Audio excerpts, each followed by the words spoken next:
Ahead of Parliament session, Prime Minister Narendra Modi has convened an all-party meeting in New Delhi tomorrow. The budget session of Parliament will begin with the presidential address on the 23rd of February and will continue till the 13th of May with a recess from March to April 24.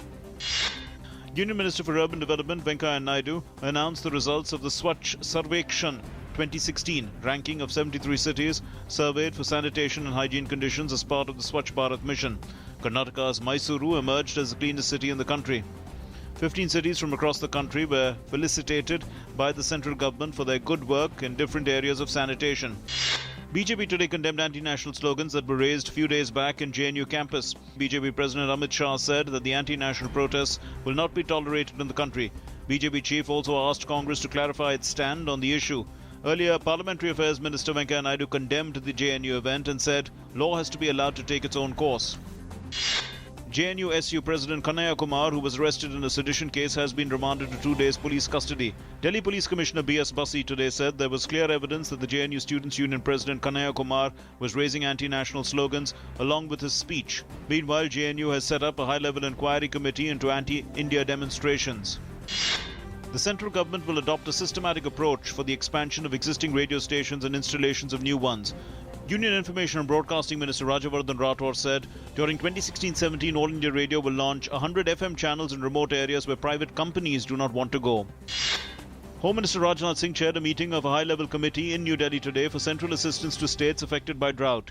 The committee approved the assistance from the National Disaster Relief Fund in respect of Andhra Pradesh to the tune of 280.19 crore rupees, 332.57 crore rupees for Assam, 170.19 crore rupees for Himachal Pradesh and 16.02 crore rupees for Nagaland. Recognizing the need for greater engagement with the ASEAN region, India would be hosting the 8th edition of the Delhi Dialogue from the 17th to the 19th of this month. The Delhi Dialogue is an annual Track 1.5 forum for discussing political security, economic and socio-cultural issues between ASEAN and India. The theme for this year's conference is ASEAN-India Relations, a New Paradigm.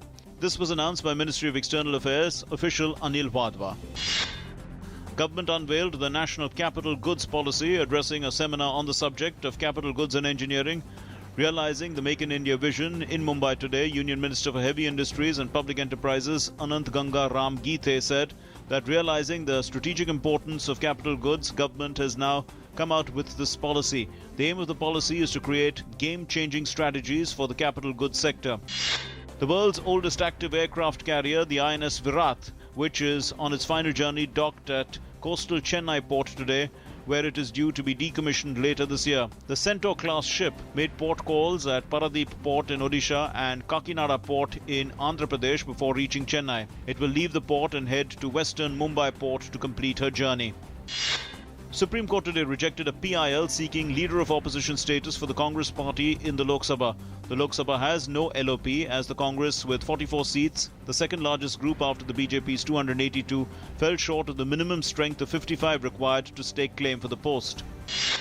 After logging its worst weekly fall in over 6 years, the benchmark BSE Sensex soared 568 points to 23,554.